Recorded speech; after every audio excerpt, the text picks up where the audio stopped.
That's, I think that's it, it's we're on the wrong page. Yeah. That's, Okay, cool. yeah.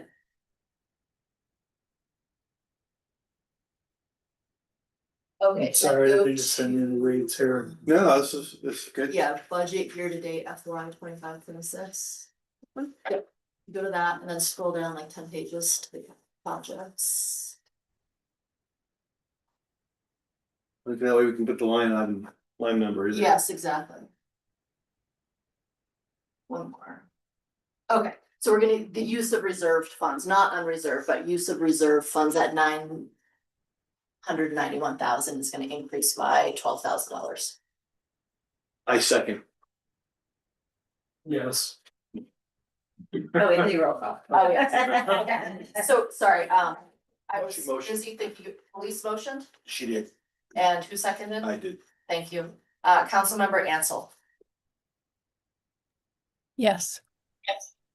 Councilmember Byrne, Yes. Councilmember Schilling, Yes. Councilmember Morgan. Yes. And Mayor Barth. Yes. Motion passes. Thank you. All right. At that point, I think we'll entertain a motion to adjourn the public hearing. So moved. So seconded. And there's no business to come back to for the public, We do have to come back to close. To come back to close the regular meeting.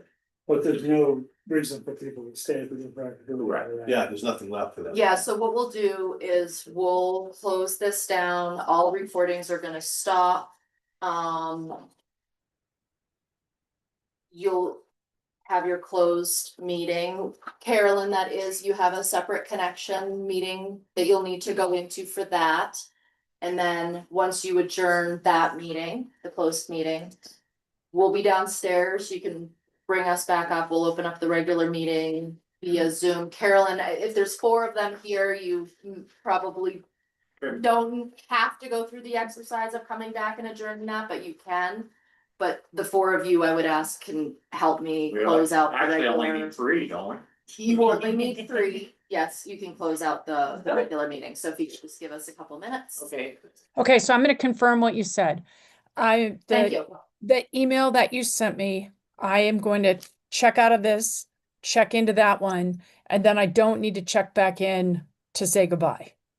Unless you wish to, that is correct. Yes. Okay, all right, thank you, Jen.